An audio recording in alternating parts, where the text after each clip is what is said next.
너희가 회개하고 돌이켜 너희 죄 없이함을 받으라. 이같이 하면 유쾌하게 되는 날이 주 앞으로부터 이를 것이요. 아멘. 오늘도 우리가 주님 앞에 이 시간도 참여와 회개하기 위하여 모였습니다. 우리의 죄를 용서하여 주옵시고 주께서 우리를 죄 가운데서 구원해 주신 은혜 가운데 머물며 하나님과 동행하는 믿음으로 온전함을 이루어 살아가는 하나님의 자녀들 백성 되게 하옵소서.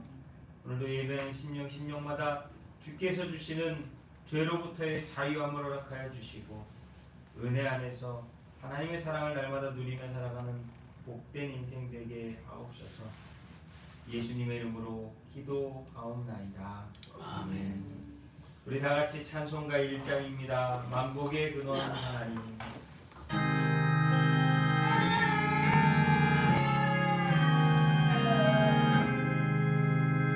만복의 근원 하나님, 온 백성 찬송 드리고 전천사형 찬송하세. 찬송 성도 성자 성령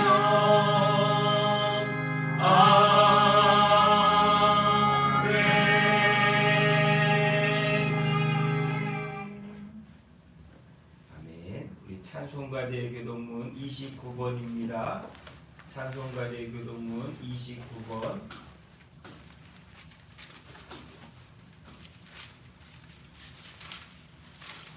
찬송가대 교동문 29번 시편 65편을 제가 먼저 읽고 교독하도록 하겠습니다. 교동문 29번입니다. 하나님이여, 찬송이 시온에서 주를 기다리오며 사람의 서원을 주께 인내하리이다. 기도를 들으시는 주여, 모든 육체가 주께 나오리이다. 죄악이 나를 이겼사오니 우리의 허물을 주께서 사하시리이다. 주께서 택하시고 가까이 오게 하사 주의 이름을 살게 하시는 사람은 복이 있나이다. 우리가 주의 집 곧 주의 성전의 아름다움으로 만족하리이다. 땅을 돌보사 물을 내어 심히 윤택하게 하시며 하나님의 강에 물이 가득하게 하시고 이같이 땅을 예비하신 후에 그들에게 곡식을 주시나이다. 초장은 양떼로 옷 입었고 골짜기는 곡식으로 덮였음에 그들이 다 즐거이 외치고 또 노래하나이다. 아멘. 오늘 우리가 이 시간 기도하실 때 하나님과의 약속, 하나님과의 서원, 하나님께 드렸던 내 맹세, 이런 하나님과의 관계 속에서 우리가 온전함을 이루지 못했던 것들을 회개하며 이 시간도 우리 함께 주님께 기도하겠습니다. 함께 먼저 고백하신 후에 기도하겠습니다. 주 하나님의 아들 예수여, 이 죄인을 불쌍히 여기소서. 아멘.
사도신경으로 신앙 고백하겠습니다. 전능하사 천지를 만드신 하나님 아버지를 내가 믿사오며 그 아들 우리 주 예수 그리스도를 믿사오니 이는 성령으로 잉태하사 동정녀 마리아에게 나시고 본디오 빌라도에게 고난을 받으사 십자가에 못 박혀 죽으시고 장사한 지 사흘 만에 죽은 자 가운데서 다시 살아나시며 하늘에 오르사 전능하신 하나님 우편에 앉아 계시다가 저로서 산자와 죽은 자를 심판하러 오시리라. 성령을 믿사오며 거룩한 공회와 성도가 서로 교통하는 것과 죄를 사하여 주시는 것과 몸이 다시 사는 것과 영원히 사는 것을 믿사옵나이다. 아멘. 모두 자리에 앉으셔서 우리 함께 찬송가 543장입니다. 어려운 일 당할 때. 찬송가 543장 어려운 일 당할 때.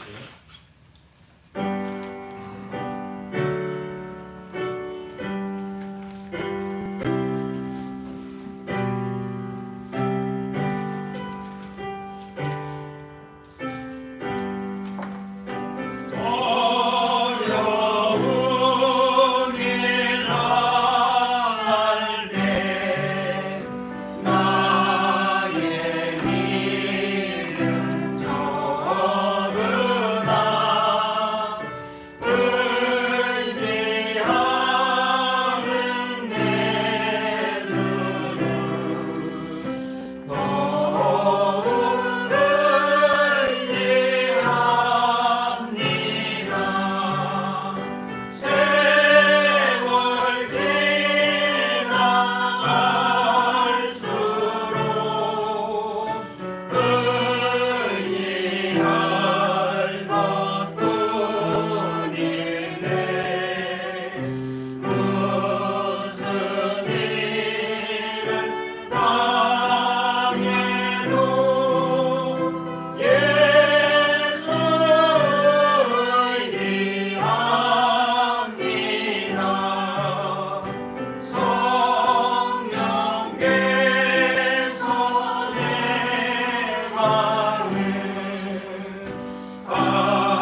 의지할 것뿐일세 세월 지나갈수록 의지할 것뿐일세 무슨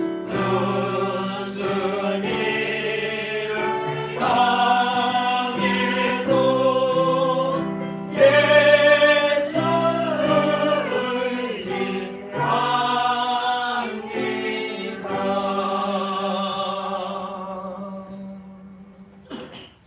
아멘. 오늘 우리가 함께 볼 성경의 말씀은 욥기 9장 1절부터 14절까지의 말씀입니다. 구약 성경 769페이지 욥기 9장 1절부터 14절까지의 말씀 우리 함께 찾아서 읽도록 하겠습니다.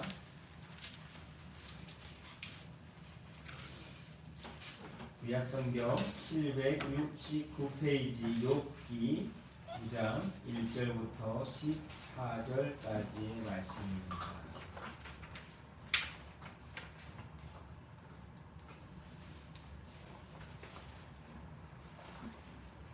다 찾으셨으면 우리 함께 욥기 9장 1절부터 14절 말씀 읽겠습니다. 욥이 대답하여 이르되 진실로 내가 이 일이 그런 줄을 알거니와 인생이 어찌 하나님 앞에 의로우랴. 사람이 하나님께 변론하기를 좋아할지라도 천마디에 한마디도 대답하지 못하리라. 그는 마음이 지혜로우시고 힘이 강하시니 그를 거스려 스스로 완악하게 행하고도 형통할 자가 누구이랴. 그가 진노하심으로 산을 무너뜨리시며 옮기실지라도 산이 깨닫지 못하며 그가 땅을 그 자리에서 움직이시니 그 기둥들이 흔들리더라. 그가 해를 명령하여 뜨지 못하게 하시며 별들을 가두시도다. 그가 홀로 하늘을 펴시며 바다 물결을 밟으시며 북두성과 상성과 묘성과 남방의 지를 만드셨으며 측량할 수 없는 큰 일을 셀 수 없는 기이한 일을 행하시느니라. 그가 내 앞으로 지나시나 내가 보지 못하며 그가 내 앞에 움직이시나 내가 깨닫지 못하느니라. 하나님이 빼앗으시면 누가 막을 수 있으며 무엇을 하시나이까 하고 누가 물을 수 있으랴. 하나님이 진노를 돌이키지 아니하시나니 나합을 돕는 자들이 그 밑에 굴복하겠거든. 하물며 내가 감히 대답하겠으며 그 앞에서 무슨 말을 택하랴. 아멘.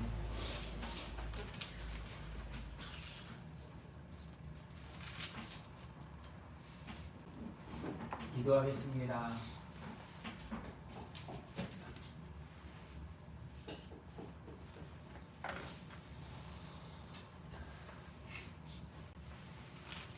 사랑과 은혜가 많으신 하나님 아버지, 오늘도 거룩한 주님의 날 주님께 예배할 수 있도록 우리를 이 시간도 하나 되게 하시니 감사를 드립니다.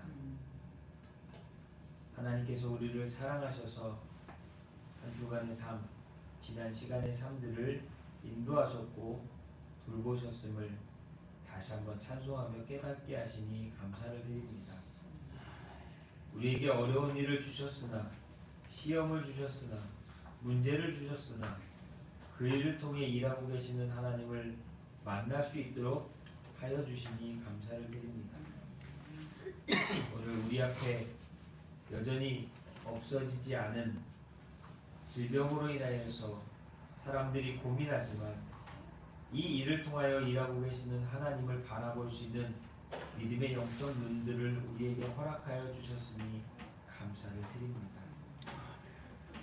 우리에게 귀한 가정들을 주시고 가족들을 주시고 또한 이웃과 친척들, 사랑하는 친구들을 주셨으니 감사를 드립니다. 오늘 우리가 하나 되어져 우리에게 맡겨주신 삶 속에서 하나님이 기뻐하시는 온전함을 이루며 살아가는 우리 모두가 되게 하여 주시옵소서. 회개하며 기도하지만 주님, 여전히 우리에게는 연약함과 나약함이라고 하는 삶의 모습이 우리를 지배할 때가 너무나 많습니다. 육체의 연약함이 우리를 하나님께 더 나아가는 것을 막을 때가, 삶의 궁핍함이 하나님을 바라보는 일들로부터 우리의 시간을 빼앗을 때가 너무나 많음을 이 시간 회개합니다. 주여, 우리를 불쌍히 긍휼히 여겨주시어 우리 삶에 하나님이 가장 우선순위가 되게 하시고, 하나님을 사랑하고 만나며 고백하고 감사하고 찬송하는 삶으로서 우리의 인생이 복되고 기쁨으로 충만케 하여 주시옵소서. 우리가 기도할 때에 주님 우리의 기도를 들으시온데, 하나님 그 기도를 통하여 응답하시는 하나님을 우리가 바라보게 하시고 믿음으로 감사하게 하시고, 삶 속에 항상 하나님이 함께하고 계심을 느끼고 체험하고 고백하는 우리 모두의 삶이 되게 하여 주셔서 사단의 시험 가운데, 마귀의 유혹 가운데, 악한 영들의 올무 가운데 넘어지거나 깨지거나 부셔지지 않도록 우리를 붙들어 주시옵소서. 오늘도 예배하는 성도들 이곳에 나왔사오나 또한 다양한 모습으로 예배를 드리지만 주님, 우리의 마음이 세상에 너무 흩어져 있을 때가 많습니다. 주여, 우리를 불쌍히 긍휼히 여겨주시옵소서. 이날 이 시간 하나님을 예배하며 하나님을 만나며 하나님께 감사하며 하나님을 오늘도 찾고 구하는 자들이 되게 하여 주옵소서. 그리하여서 우리의 삶이 더욱더 하나님이 원하시는 삶으로 변화되어지고 성장하고 성숙하고 자라, 장차 마지막 그날 주님 앞에 섰을 때 부끄럽지 않은 하나님의 자녀 되게 하여 주옵소서. 오늘도 사랑하며 예배합니다. 하나님, 우리의 사랑을 받아 주옵시고 하나님께서 우리에게 사랑을 베풀어 주옵소서. 끝없는 사랑 앞에 오늘도 감사하며 예배하는 심령들마다 말씀으로 은혜 주시고 그 말씀 앞에 새로워지는 역사가 있게 하옵소서. 우리 빛교회 성도들 한 사람 한 사람 다 기억하여 주시되, 오늘도 예배해야 하지만 함께 예배하지 못하는 성도들을 기억하여 주옵시고, 믿음이 자라야 하지만 그 믿음이 자라지 못하고 머물러 있는 성도들을 불쌍히 여겨주시어서 그 속에 일하고 계시는 하나님을 만나는 삶이 되게 하여 주옵소서. 오늘도 주님 말씀에 은혜 주시고 이 시간도 우리에게 동일한 은혜와 하나님의 감동을 주시길 소망하옵되 우리 구주 예수 그리스도의 이름으로 기도하옵나이다. 아멘.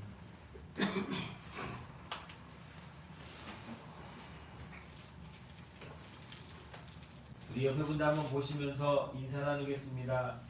하나님은 당신을 지키십니다. 하나님은 당신을 지키십니다. 하나도 안 변하셨군요, 다들. 하나님은 오늘도요 우리를 지키시고, 우리가 비록 실패했어도 실수했어도 넘어질 때가 있을지라도 항상 우리를 다시 일어서도록, 다시 시작하도록, 다시 감당하도록 은혜 주시는 줄로 믿습니다. 오늘에서 말씀의 제목은 위대하신 하나님, 위대하신 하나님이라고 하는 제목으로 말씀의 은혜를 나누도록 하겠습니다. 이번 한 주간도 또 엽기 말씀을 열심히들 읽으셨을 텐데요.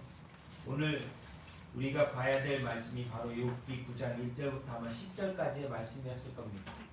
근데 저는 오늘 말씀을 14절까지의 말씀으로 함께 이 욥기의 말씀의 은혜를 나누고자 합니다. 오늘 함께 읽은 말씀은 하나님의 전능하심과 위대하심에 대해서 아주 잘 표현하고 있습니다. 어찌 보면 시편에 나오는 다윗의 찬송이나 여러 시인들의 하나님을 향한 찬송보다 더 크게 하나님의 능력, 여호와 하나님의 능력을 잘 표현하고 있다라고 오늘 말씀을 생각합니다. 엘리바스가 고난 가운데 처한 자들이 기도에 응답하시는 하나님을 찬양하는 반면에 욥은 전지전능하신 하나님에 대한 두려움을 나타내고 있습니다.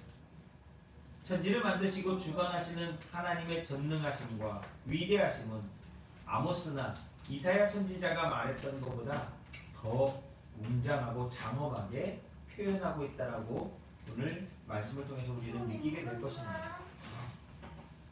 욥이 하나님에 대해서 표현하는 것은 단순히 하나님을 높여드리는 것이 아니라 지극히 미약하고 보잘것없는 우리를, 인간을, 욥을 전능하신 하나님께서 얼마나 사랑하시며 그 하나님과 우리와의 관계가 어떤 수준인지를 잘 탄식하며 표현하고 있다고 생각합니다.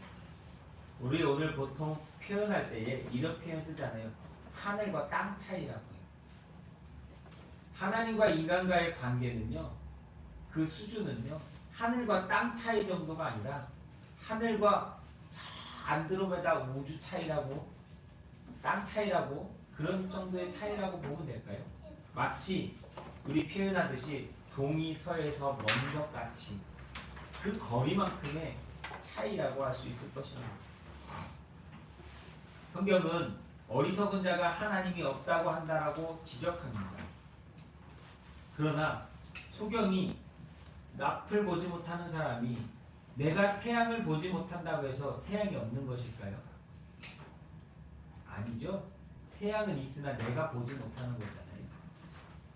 또한 무신론자들이 하나님이 없다고 주장하지만 그들이 생각하는 무지와 어리석음이 정말 하나님이 없다라고 하는 것을 증명하는 건 아니라는 거예요. 우리 보통 무신론자들이 야 하나님이 없는 이유가 뭔 줄 알아? 하나님 믿는다고 하는 니들이 그렇게 사니까 하나님이 없다는 걸 증명하는 거야 라고 이런 식으로 인간의 논리로 이야기할 때가 있습니다. 그런데요, 인간은 죄인이기 때문에 그렇게 사는 거예요. 그들은 모르기 때문에 그런 말을 하는 거예요. 그런 인간들을 위해서 하나님은 오늘도 일하고 계시다라고 하는 것을, 하나님을 믿는다면 누구나 알 수 있다라고 하는 것을 그들은 믿음이 없기 때문에 모르는 것입니다. 맑은 밤하늘에 수없이 많은 별들이 있는데 그 별들을 보면서 아, 참 아름답다. 참 저 별들은 어떻게 해서 저렇게 만들어졌을까? 어떻게 별들이 저런 모양을 띠고 있을까? 라고 하는 것만 보더라도, 아니면 중국에 가보셨나 몰라도 중국에 가보면 유명한 산들이 쭉 있잖아요. 그런 산들을 보면서 우리나라에서 보던 산하고 다른 중국의 그 산들, 또 그리고 유럽에 갔을 때의 산들, 자연을 보면서 야, 이건 정말 저절로 만들어질 수 없는 엄청난 것이구나 라고 하는 것을 인정할 수밖에 없는 그런 모습들을 보면서 하나님의, 다시 말하면 창조자의 섭리와 질서와 경륜을 우리는 느끼고 인정할 수밖에 없다라고 하는 것입니다. 의사들은 그럴 거예요. 사람의 몸속을 보면서, 사람의 몸을 공부하면서 그들은 야, 이게 어떻게 저절로 만들어질 수 있는 거냐 라고 하는 것을 볼 수밖에 없다라고 하는 거예요. 요즘 아이들은 속눈썹이 길다고 합니다. 어른들보다 아이들 눈썹이요 길어요. 그걸 보면서 무슨 생각을 하게 되는지 아십니까? 옛날하고 지금하고 뭐가 달라졌을까? 어떤 분이 그러더라고요. 공해가 많아져서 애들 눈썹이 좀 더 길어져야지 눈을 보호하니까 그렇게 변화된 거 아니겠냐. 사실 이 세상을 얄팍한 인간의 지식이나 힘으로 좌지우지할 수 있다라고 하는 착각을 많은 사람들은 하면서 살아갑니다. 그러나 그것은 착각일 뿐이라는 거예요. 오늘 욥은요, 하나님의 섭리와 주관을 깨닫지 못하는 인간, 사람의 한계를 다시 한번 일깨워주고 있습니다. 5절 말씀에 보면 이렇게 얘기하죠. 그가 진노하심으로 산을 무너뜨리시며 옮기실지라도 산이 깨닫지 못하게 그가 땅을 그 자리에서 움직이시니 그 기둥들이 흔들리도다. 10절에는 또 이렇게 말합니다. 측량할 수 없는 큰 일을 셀 수 없는 기이한 일을 행하시느니라. 누가요? 하나님께서 하고 계시잖아. 절대자 앞에 피조물이 어떤 존재인지를 너무나 잘 보여주고 있는 욥의 고백입니다. 사실 우리가 이렇게 살아가고 있는 것 하나님의 은혜 아니겠습니까? 지진이 와서 큰 폭풍이 일어서 미국 같은 데는 허리케인이 한번 지나가면 그 지나간 자리는 처참한 광경만 남는 것을 보지 않습니까? 인간이 낸 불도 아닌데 산불이 갑자기 자연발화되어져서 수없이 많은 집들을 태워버리는 그것 앞에 인간은 아무 짓도 할 수 없다는 거예요. 여전히 러시아인가요? 러시아에는 산불이 크게 났는데 그 산불을 끄지 못해요. 그냥 쳐다보고 있어요. 왜요?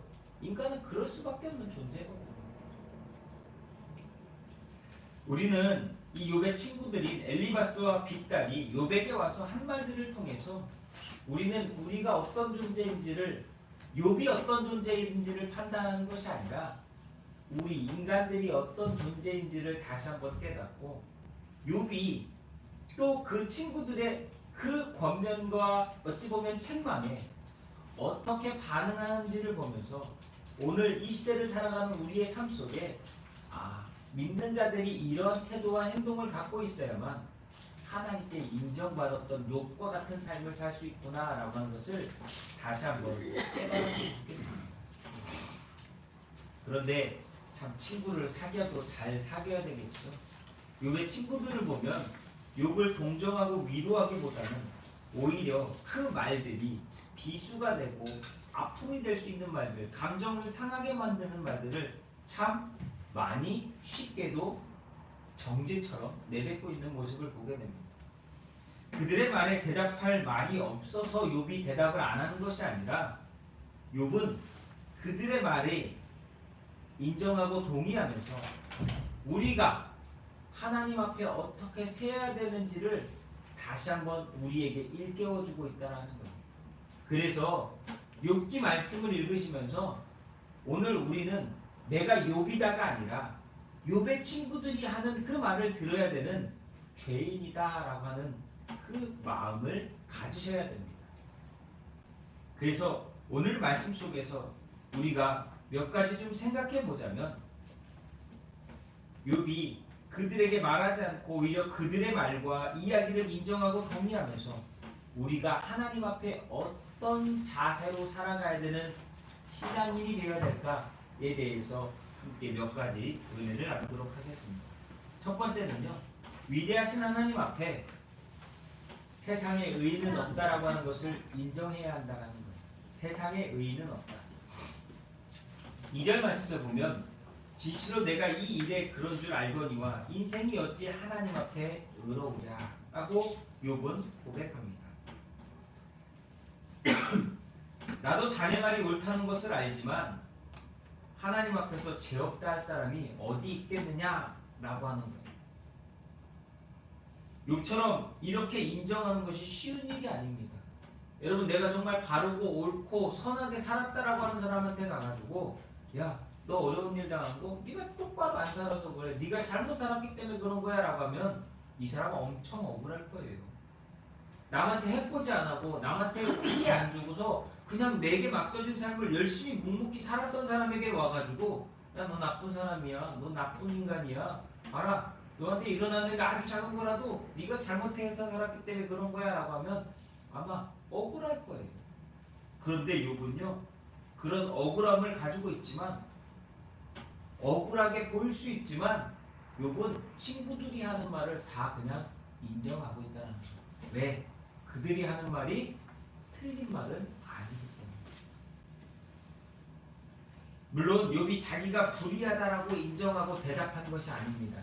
그래, 니들이 말한 것처럼 나는 나쁜 놈이야, 나는 죄인이야 라고 인정한 게 아니라요, 욥이 빗달의 질문에 이렇게 대답한 것은 그 누구도 하나님 앞에 나조차도 의롭다라고 스스로 말할 수 있는 인간은 하나도 없다라는 거예요. 내가 아무리 옳고 선하게 착하게 반듯하게 살았어도 내가 아무리 뭐 수도원 생활을 하고 어디 가서 남한테 해코지 안 하고 정말 나 혼자만 바라보면서 나 혼자만 어디 산속에 들어가서 살았어도 그 사람이 의롭다라고 할 수 없다라는 거예요.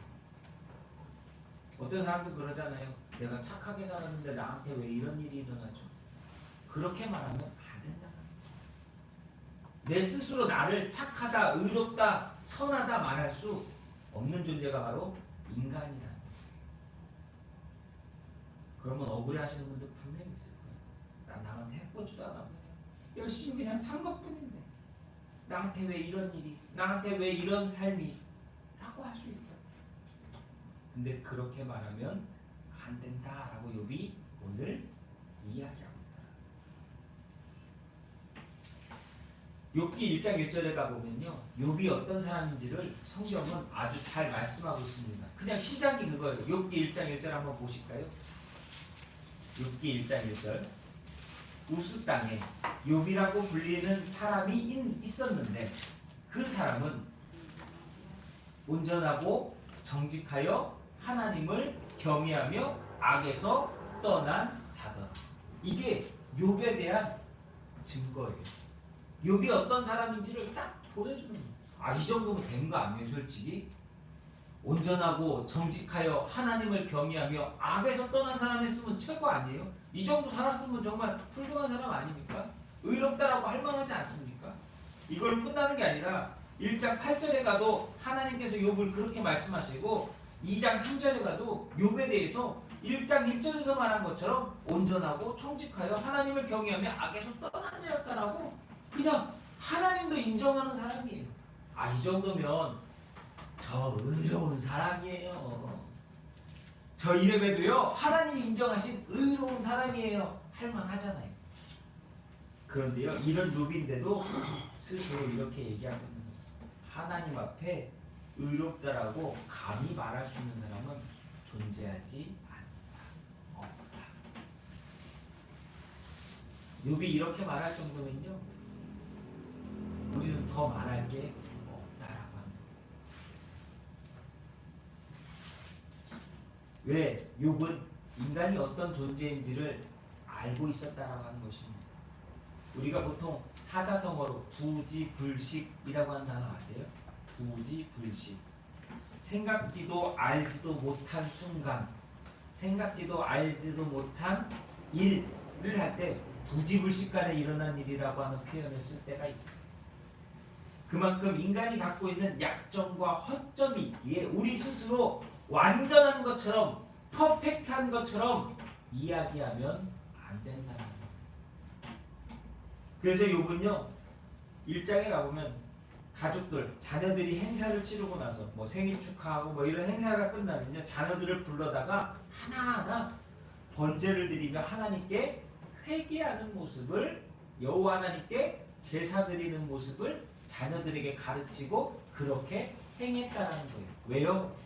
혹시라도 자녀들이 그 일들로 인하여서 부지불식간에 알지 못하는 중에 죄를 범하면 안 됩니다. 그러니까 인간은 완전할 수 없는 존재라고 하는 것을 알고 있었다는 거예요. 그러면서 인간이 어떤 존재냐? 죄인이라고 하는 것을 그는 스스로 인정한 거예요. 그러니까 뭐 하는 거예요? 동물을 죽여 하나님께 번제로서 용서함을 구하는 일을 했다는 거예요. 바울도요 로마서 7장에 가보시면 22절 23절에 보면 내 속사람은 하나님의 법을 즐거워하되 내 지체 속에서 한 다른 법이 내 마음의 법과 싸워 내 지체 속에 있는 죄의 법으로 나를 사로잡는 것을 보는 거다. 그러면서 바울이 뭐라고 합니까? 오라 나는 공고한 사람이로다. 이 사망의 몸에서 누가 나를 건져내? 나 착하게 살고 싶은데 한쪽에서는 다른 마음이 날마다 싸우는데 어떻게 된다는 걸 맨날 진다라는 거예요. 하나님의 법을 따라야 되는 건 알겠는데 내 마음에 있는 욕심이, 내 마음에 있는 생각이 내가 날마다 죄인임을 알게 만든다는 거예요. 누가요? 바울이 그랬다는 거예요. 바울이 그랬다는 얘기는요, 우리는 더하다는 얘기예요. 히브리서에 보면요, 인간이 죄에 대하여 피 흘리며 대항할 마음이 없다라고 히브리서 기자가 꼬집어서 책망합니다. 너희가 죄와 싸우되 아직 피 흘리기까지는 대항하지도 않는다라고 책망하고 있어요. 그렇게 우리는 죄에 대하여 넘어지기 쉬운 연약한 인간임을 인정해야 돼요. 여러분, 우리 생각하는 거, 우리 마음 먹는 거, 우리가 무엇인가 하려고 하는 거 보면 다 내 욕심을 위해서,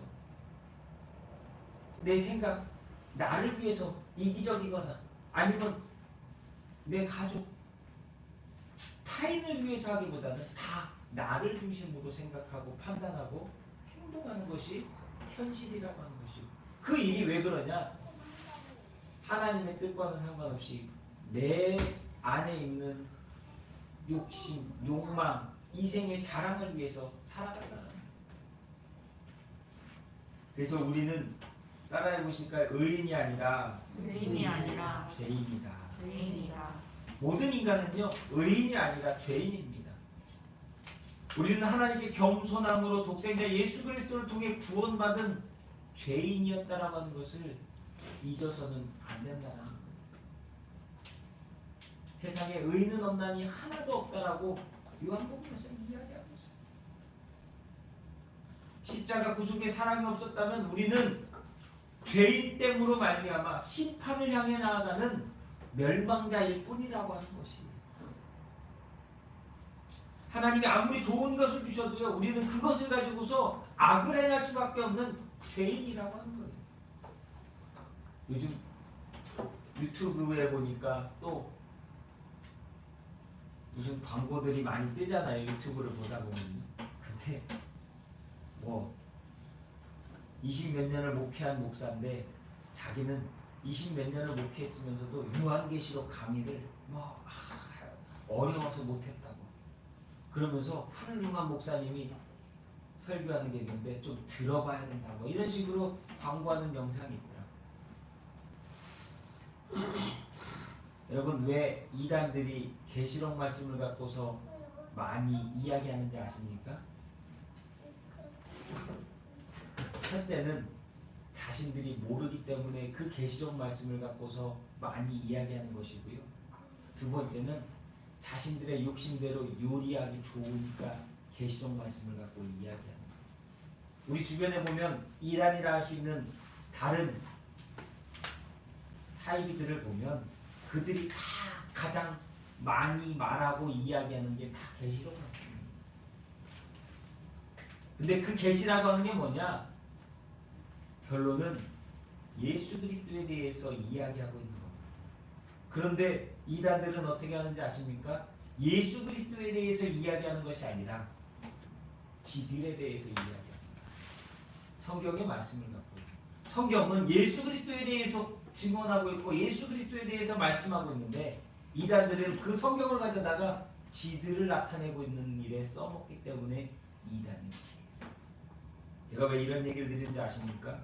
성경은 하나님께서 우리에게 영적인 양식으로 하나님의 말씀으로서 가장 좋은 것을 주셨으나 인간은 그 말씀, 그 영적인 양식을 가지고도 지 욕심 채우려고, 지 이기심 채우려고, 지 자랑하려고 그렇게 타락한다는, 그렇기에 인간은 의인이 될 수 없고 죄인임을 인정할 수밖에 없다는 것입니다.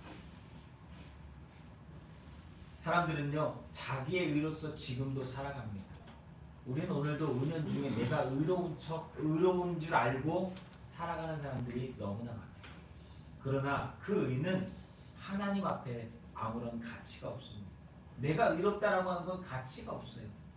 성경은 그래서 네가 죄인임을 깨닫고 내가 너희들에게 허락한 그리스도의 의로서 내게 나오라고 말씀하고 있는 거예요. 우리가 나 스스로를 자꾸 드러낼 때마다 내가 죄인이라고 하는 사실만 계속 확인시켜주고 드러낸다라고 하는 것을 우리는 인정해야 합니다. 복음은 우리를 죄인이 아닌 구원받은 죄인으로서 하나님 앞에 설 수 있도록 우리를 용서받게 만듭니다. 이 진리로 우리를 살리시려 예수 그리스도께서 십자가에서 죽으셨음을 우리가 오늘 다시 한번 깨닫고 저와 여러분들은 겸손함으로 의로운 척 살아가는 인생이 아니라 구원받은 죄인으로서 겸손하게 주님과 동행하는, 주님을 따라가는 진짜 그리스도인들이 되시기를 예수님의 이름으로 부탁을 드립니다. 두 번째는 우리는 전적인 도우심으로 살아간다는 거예요. 그 위대하신 하나님의 전적인 도우심으로 살아간다는 거예요. 6절 말씀에 보면 그가 땅을 그 자리에서 움직이시니 그 기둥들이 흔들리로다 라고 이렇게 말씀합니다. 땅 하면 여러분 우리 삶의 기반 아닙니까? 사람들이 그렇게도 좋아하는 게 뭐예요? 땅 사는 거잖아요. 등 붙이고 있을 땅 사는 거, 밥 벌어먹고 살 수 있는 땅 사는 거, 그렇잖아요. 그 땅이에요. 땅. 그게 사람들의 인생의 기반이고 기초입니다. 집도 땅 위에 짓고요, 농사도 땅 위에 짓고요, 사람들이 살아가는 그 바탕이라고 하는 것이 땅이에요. 어떤 땅에 나라를 세웠느냐에 따라서 그 위치와 자원과 계절 등등이 조건이 바뀌어지고 만들어지고 그 나라가 어떤 나라가 될 수 있는지를 잘 보여주는 것이 땅의 중요성입니다. 그래서 사람들은 그 땅을 되게 중요하게 생각해요. 넓은 땅을 얻으려고 하고 그리고 그 땅에 있는 것들을 다 자기의 것으로 만들려고 합니다. 누가 그러더라고요. 우리나라는, 대한민국은 우스갯소리입니다. 단군 할아버지가 털을 잘못 잡아가지고 이렇다라는 둥 저렇다라는 둥, 이왕 잡으려면 기름이라도 많이 나오는 땅에다가 털을 잡던지 아니면 아주 넓은 땅에다가 털을 잡던지, 이 어떻게 보면 한국 사람들은 이거를 호랑이로 표현하기도 하지만 외국 사람들이 외국 큰 민족들이 볼 때는 토끼 꼬랑지만한 데다가 땅덩어리를 잡아가지고 삼면은 바다로 둘러싸져 있고 4대 강국이 뜯어먹으려고 있는 그 지정학적 위치에 자원이라고는 별 볼 일 없는, 진짜 그래서 사람들을 많이 낳아서 외국으로 많이 보내서 그들의 인재가 키워지지 않으면 벌어먹고 살 수 없는, 그러니까 우리나라는 대부분 뭘로 먹고 삽니까? 수출을 먹고 사는 나라 아니에요? 그런 여러 가지 어려움이 있는, 차라리 엉덩이에다가 기름이라도 깔고 앉아있든지 아니면 금덩어리라도 많이 깔고 앉아있든지 이런 자원이라도 있었으면 하는 아쉬움을 겪고 있는 나라가 대한민국이다 라고 하는 이런 표현을 하는 걸 봤는데요. 땅은 그만큼 사람들에 있어서 가장 중요시 여기는 건데, 이런 땅을 움직여서 기둥을 흔드실 수 있는 분이 하나님이시다라고 오늘 욥이 고백하고 있다는 거예요. 말씀의 의미는요, 단순히 땅을 흔든다라고 하는 것이 아니라 우리 삶의 기초를 흔드실 수도 있고 넘어뜨리실 수도 있는 분이 하나님이시다라고 욥은 인정하고 있다는 거예요. 역사나 성경에 보면 지진을 하나님이나 신들의 분노로서 나타나는 심판을 상징으로 표현할 때가 많습니다. 특히 성경에서는요, 지진들이 일어난 장면들이 나오는데 그때가 보면 불의하거나 불순종한 백성들이 땅이 흔들리고 땅이 갈라지면서 그들이 그 속으로 멸망받으면서 심판받는 모습들이 나옵니다. 욥의 이런 말들이 하나님 앞에 불의한 일들, 불의한 삶을 사는 사람들에게 하나님이 어떻게 하시는지를 전제로 말하고 있는 것이고, 반대로 하나님 앞에 온전히 살려고 하는 사람들에게 하나님이 어떻게 그들을 보호하시고 지키시고 붙들고 계시는지를 말하고자 한다는 거예요. 그러면 욥의 자녀들은 그렇게 해가지고 돌풍이 불고 이래가지고 다 날아가고 없어지고 죽고 이랬으니까 그럼 욥이 불의한 것, 그걸 얘기하는 것이 아니라 욥이 말하고 있는 근본적인 것은 하나님이 붙들어 주셔야만 우리의 평안이 있고, 하나님 앞에 불순종했을 때 하나님이 어떠한 분노와 진노를 내리시는지에 대해서 우리는 인정해야 한다라고 하는 것입니다. 그래서 우리를 이렇게 살아가는 삶 속에 하나님께서 내 삶의 기반을 굳건히 붙드시고 계시기에 가능한 삶이 우리에게 지금 이루어져 있음을 인정하고 하나님이 어떤 분이시냐? 따라해줄까요? 붙드시기도 하고 붙드시기도 하고 흔드시기도 하신다. 흔드시기도 하신다. 그걸 인정하고 살아가는 거예요. 여러분 앞에 어떤 어려움이 닥치셨습니까?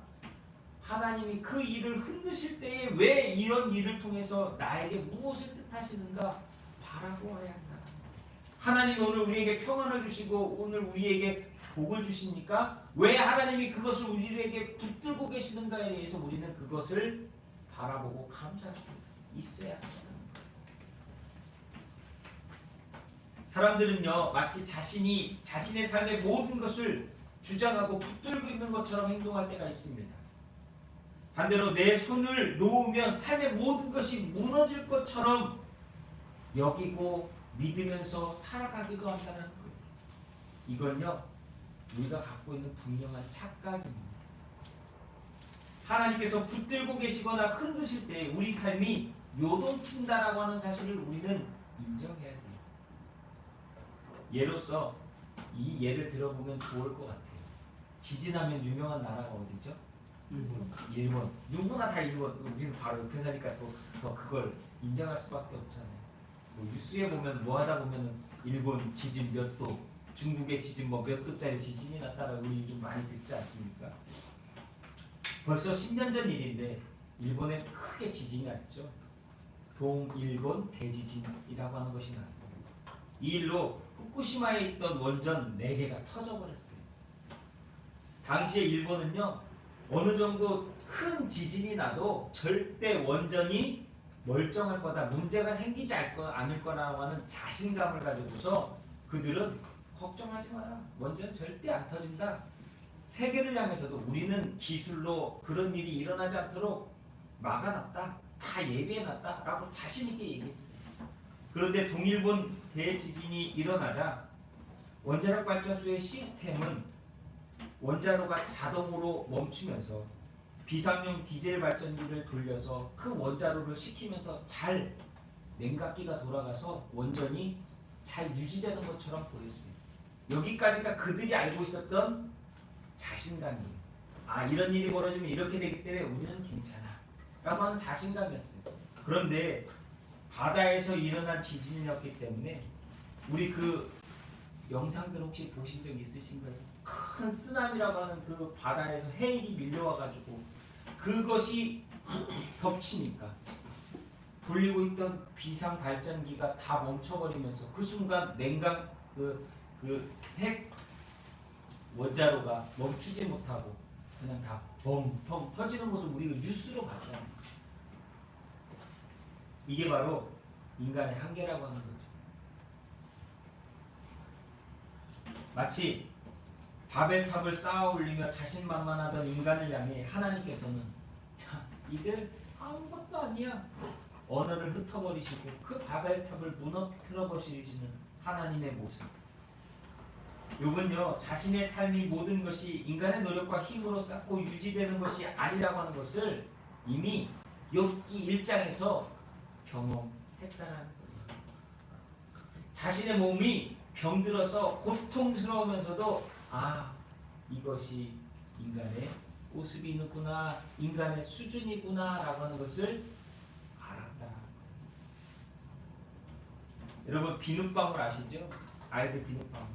처음에는 그 비눗방울이 후 불면 크게 커져가지고 엄청 대단한 것처럼 보이지만 한순간에 뻥 터지면 흔적도 없이 사라진, 그게 바로 누구예요? 그게 바로 누구예요?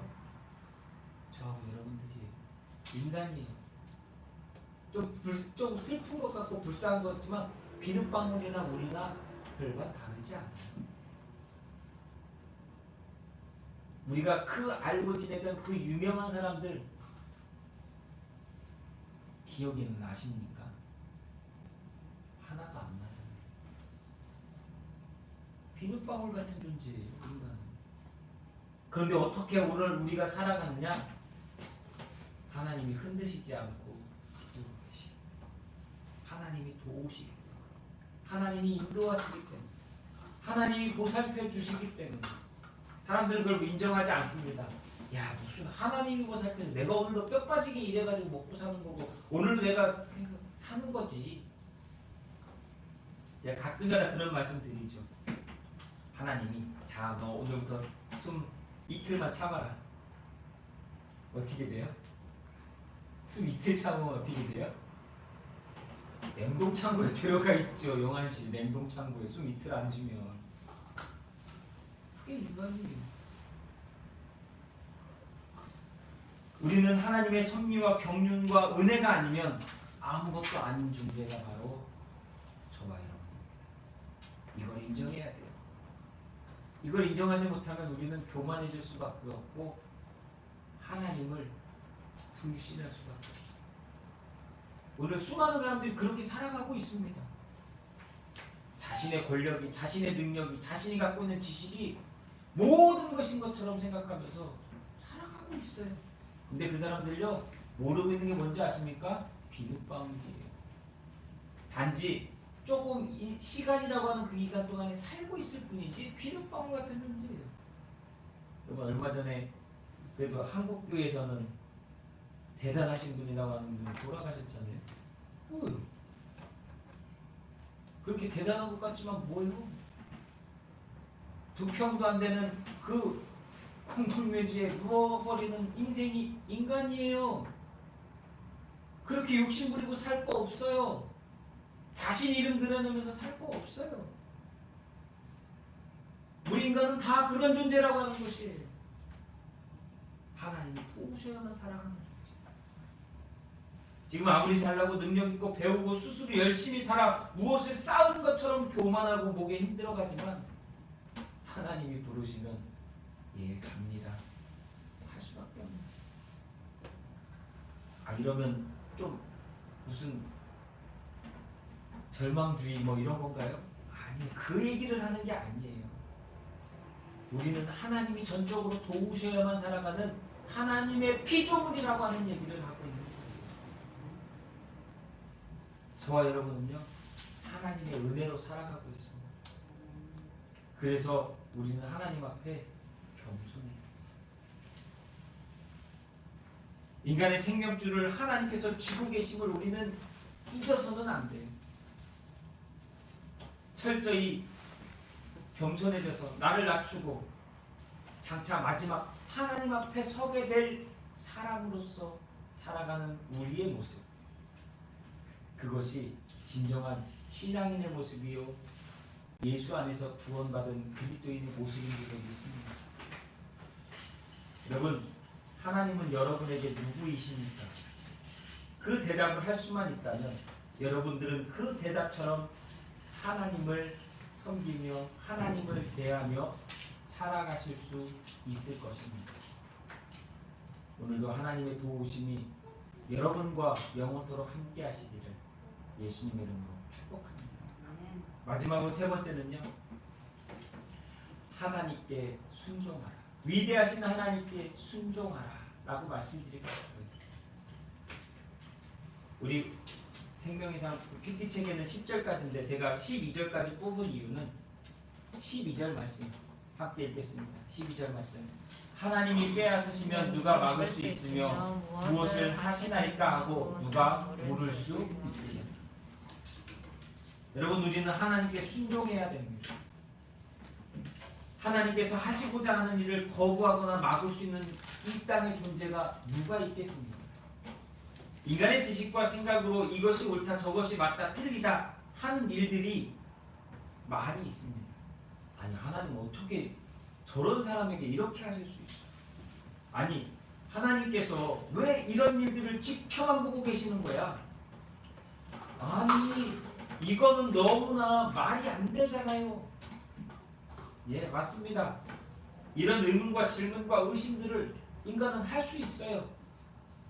그런데 그건 욥이 보기엔 어리석다라고 이야기하고 있는 거예요. 하나님께서 만드셨습니다. 근데 그 만드신 하나님께서 그 만드신 주인의 목적대로 뜻대로 해낼 수 있다는 거예요. 이 사람을 하나님께서 크게 쓰실 수도 있지만 하나님께서 이 사람을 그냥 작게 쓰실 수도 있는 거예요. 왜? 하나님이십니다. 사람들은 그걸 인정하지 못합니다. 그래서 하나님한테 따지려고 드는 거예요. 3절 말씀처럼 사람이 하나님께 변론하기를 좋아할지라도 천마디에 한마디라도 우리가 대답할 수준이나 말이 되겠냐는 거예요. 그런데 우리는 우리가 갖고 있는 그 얄팍한 지식과 생각과 그런 것들을 가지고서 하나님 몰라요, 하나님 틀렸어요, 하나님 맞는 것 같아요, 하나님 안 되는 것 같아요 라고 말한다는 거예요.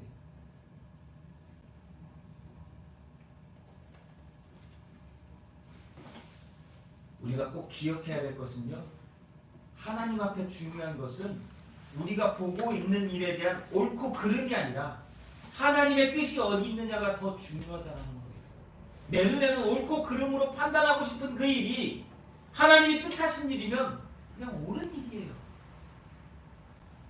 하나님이 뜻하신 일이면 그것이 하나님이 큰 계획 가운데 이루시고자 하는 일이기에 우리는 그것을 그냥 순종해야 된다는 거예요. 유대인들이 그 600만이라고 하는 유대인들이 홀로코스트에서 그 가스실에서 죽어갈 때에 사람들은 하나님이 계셨으면 어떻게 그 많은 인간들이 죽도록 내비두셨냐라고 말할 수 있지만 그 일을 통해 하나님이 계획하신 게 있으면 우리는 그 일을 그냥 순종으로 받아들여야 한다는 거예요. 근데 사람들은 그게 옳고 그른지를 따지고 우리들이 갖고 있는 생각을 가지고서 하나님 앞에 자꾸 이유를 물으려고 할 때가 너무나 많다는 거예요.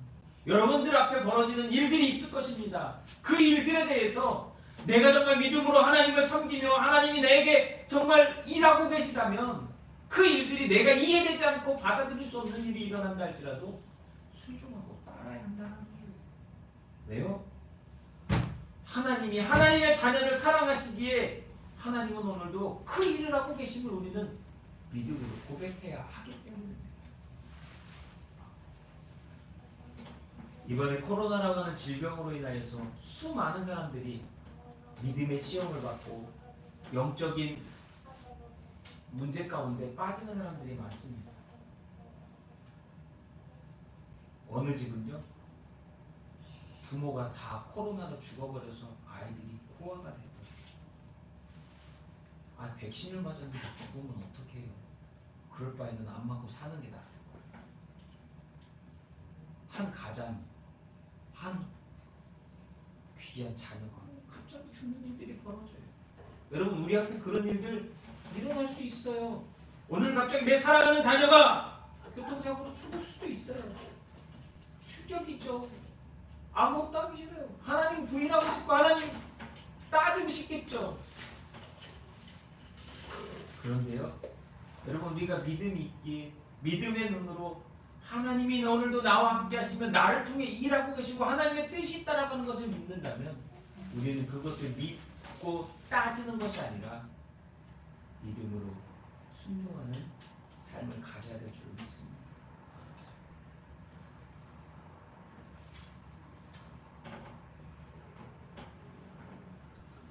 예수님께서 3번이나 피땀을 흘리시며 기도하시잖아요.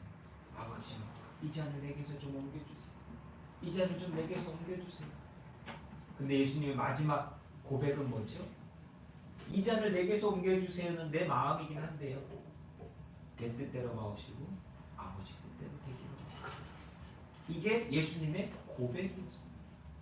거기서 중요한 게 뭐예요? 아버지 뜻. 예수님 뜻이 아니라, 예수님 마음이 아니라 아버지 뜻이었다는 거예요. 오늘 우리는 그 아버지 뜻을 이루어 주시기를 구하며 오늘 우리의 삶을 살아요. 거기에 순종해야 돼요. 바울이요, 간절히 기도합니다. 아버지, 나한테 질병이 있는데 이것 좀 제발 주님 이것 좀 고쳐주세요. 여러분들한테 그런 사도 바울의 가시와 같은 일들이 있을 거예요. 이것만은 좀 해결해 주시면. 근데 해결 안 해주실 수 있어요. 그게 하나님 뜻이면 우리는 그 뜻 앞에 순종해야 돼요. 바울이 그랬던 것처럼.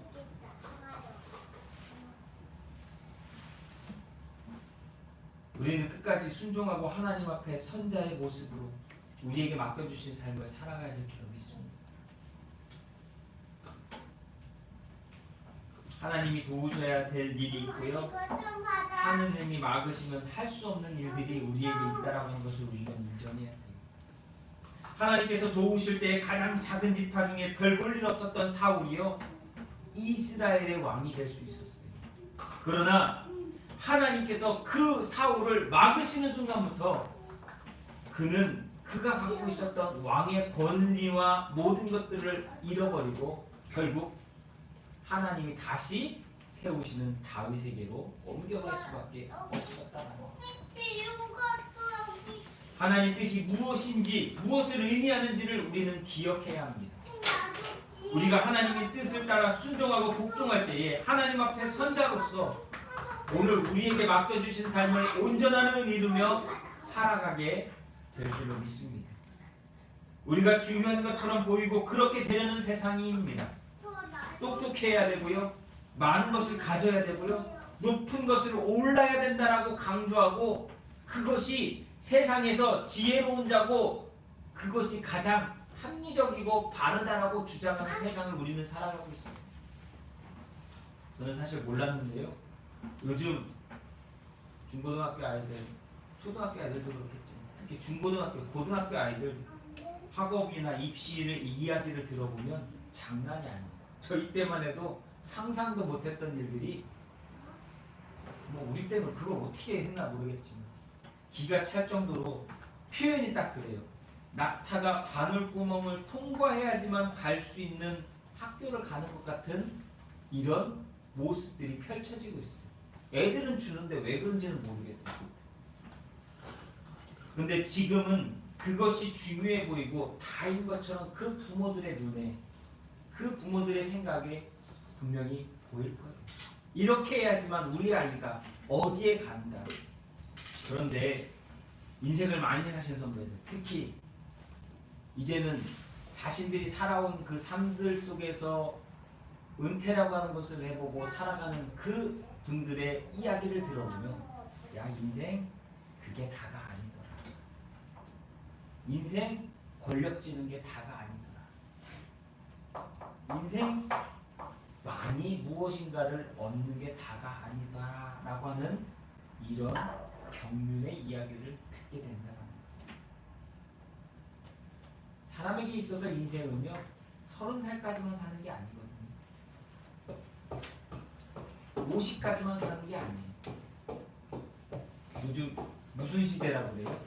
100세 시대. 100세 시대라고. 역시 송희영 권사님 저하고 잘 맞아요. 100세 시대라고 해요. 그 100세 시대에서 실질적으로 사람들이 일하고 살아가는 시간은 그렇게 길지 않아요. 근데 그 시간 속에 사람들은 내가 하는 일에 기쁨을 누리고 감사하고 은혜를 누리면서 살아가기보다는 죽어라 일만 하고, 그래서 우스갯소리로 죽어라 돈 벌어서, 그 죽어라 일하다가 망가진 그 몸 고치려고, 그 몸에다가 몸 고치느라고 죽어라 번 돈 다 갖다 쏟고 사는 게 사람들의 모습이다라고 하는 이야기를 하는 것처럼, 인생에 있어서 가장 첫 번째는 그들이 생각하고 있는 그것이 아니었다라고 하는 것을 우리는 알아야 한다는 거예요. 저와 여러분은 알아야 된다는 거예요. 제가 왜 그 첫 번째가 뭐라고 하고 싶느냐, 그것은 하나님께 순종하는 삶이 첫 번째가 돼요. 하나님이 여러분 인생 가운데 가장 우선순위가 되어야 한다는 거예요. 그걸 인정하지 못한다면 우리의 믿음은 지금 무엇인가 문제가 있는 거예요. 진리를 하나 말씀드리자면 그것은 하나님이 우리를, 나를, 우리의 가정을, 우리의 직장을 돕지 않으시면, 다시 말하면 하나님이 막으시면 될 일도 안 되고요, 하나님이 도우시면 안 될 일도 되는 거예요. 내 자녀의 문제요, 하나님이 도우시면 되지만 하나님이 막으시면 안 된다는 거예요. 하나님의 뜻이 어디에 있느냐가 가장 중요하다라고 하는 것입니다.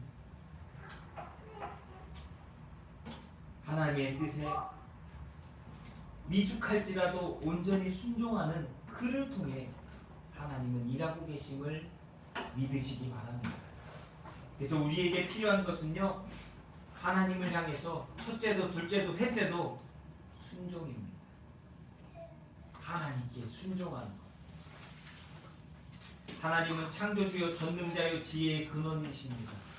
그 위대하신 하나님을 오늘도 우리는 믿음으로 유한한 인간인 내가 무한하신 하나님 앞에 겸손함으로 살아갈 수 있게.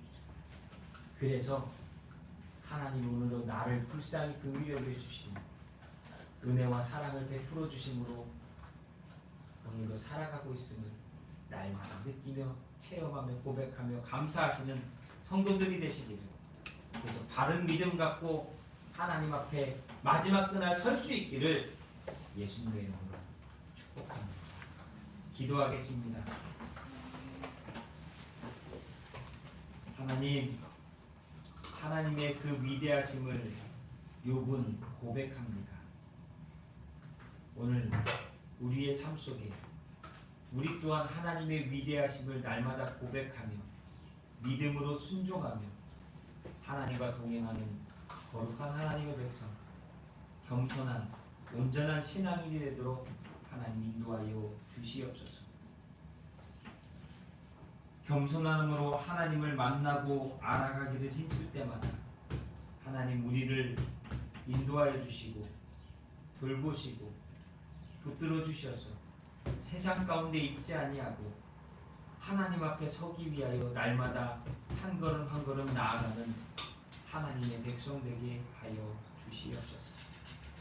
오늘 우리에게 허락되어진 그 삶 속에서 믿음으로 순종하게 하시고 삶의 자리자리마다 역사하시는 하나님으로 말미암아 기뻐하고 영광 돌리는 믿음의 자녀 되게 하옵소서. 오늘도 감사합니다. 지금껏 인도해 주신 하나님의 은혜와 사랑을 생각하며 오늘도 이 시간 예배하며 시간과 삶과 물질을 구별하여 하나님께 드렸습니다. 드리는 그 모든 것들을 하나님 받아 주옵시고 우리를 깨닫게 하시고 우리를 인도하시고 우리의 삶 가운데 하나님의 선한 은혜와 사랑을 베풀어 주시옵소서. 우리 사랑하는 빅교회 성도들 한 사람 한 사람 기억하여 주옵시고 그 가정과 자녀들을 기억하시며 그 부모들을 기억하시며 믿음의 가정으로서 믿음의 유산이 믿음의 은혜가 넘쳐나는 복된 가정들 되도록 축복하여 주옵소서. 하나님께서 우리의 주인이시기에 우리의 인생을 주관하여 주실 줄로 믿습니다. 오늘도 순종하는 믿음 있게 하시고 장차 마지막 그날 하나님 앞에 섰을 때 칭찬받는 하나님의 자녀들 되게 하여 주시옵소서. 오늘도 하나님 감사합니다. 복에 복을 더하시고 은혜 위에 은혜를 더하시며 우리의 삶이 감사에 감사를 더하여 하나님께 영광 돌리는 삶이 되기를 소망하오니 우리 구주 예수 그리스도의 이름으로 사랑하는 성도를 축복하며 감사 기도하옵나이다. 아멘. 우리 찬송가 549장입니다. 내 주여 뜻대로 행하시옵소서.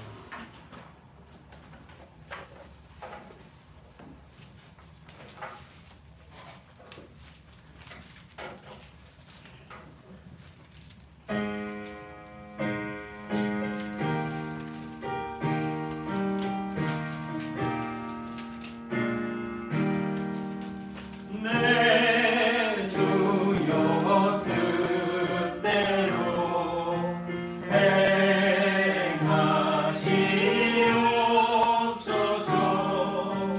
온 마음과 영혼을 다 주께 드리니 이 세상 돌아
오늘도 우리가 믿음으로 살아갈 때에 하나님께서 우리의 삶 가운데 동행하시고 돌보시며 역사해 주시는 줄로 믿습니다. 한 주간 그 삶을 살아가실 때요 말씀 읽으시면서 힘을 얻으시고 기도하시면서 은혜 받으시기를 예수님 이름으로 부탁드립니다. 그리고 또 한 가지 여선교회 회원님들 잘하고 계세요. 또 말씀 열심히 읽으시면서 또 힘을 얻으시기 바랍니다. 특별한 광고 없으시면 우리 다 같이 파송 찬양하겠습니다. 주님 다시 오실 때까지 다 같이 일어나셔서 찬양하겠습니다.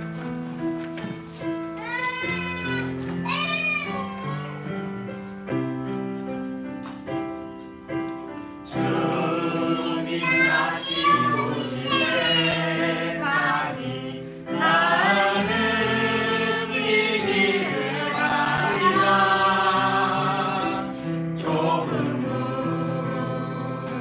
좁은 길 나의 십자가 지고 나의 가는 이 길 끝에서 나는 주님을 보리라. 영광의 내 주님 나를 맞아주시. 주님 다시 오실 때까지 나는 일어나 달려가리라. 주의 영광 온 땅 덮을 때 나는 일어나 노래하리. 내 사모하는 주님 온 세상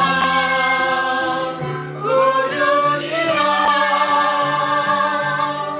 내 사모하는 주님 영광의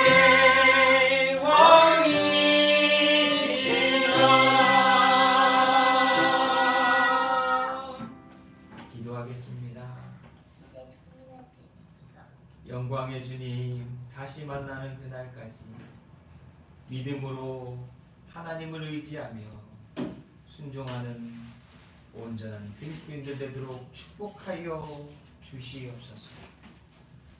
이제는 우리를 죄 가운데서 구원해 주신 우리 구주 예수 그리스도의 은혜와 아버지 하나님의 크고 넓고 영원하신 사랑과 성령의 충만한 은혜가 오늘 예배하는 성도들 머리 위에 믿기의 성도들과 그 가정 가운데 그 자녀들 위에 이제로부터 영원토록 함께하여 주시기를 우리 구주 예수 그리스도의 이름으로 간절히 축원하옵나이다. 아멘.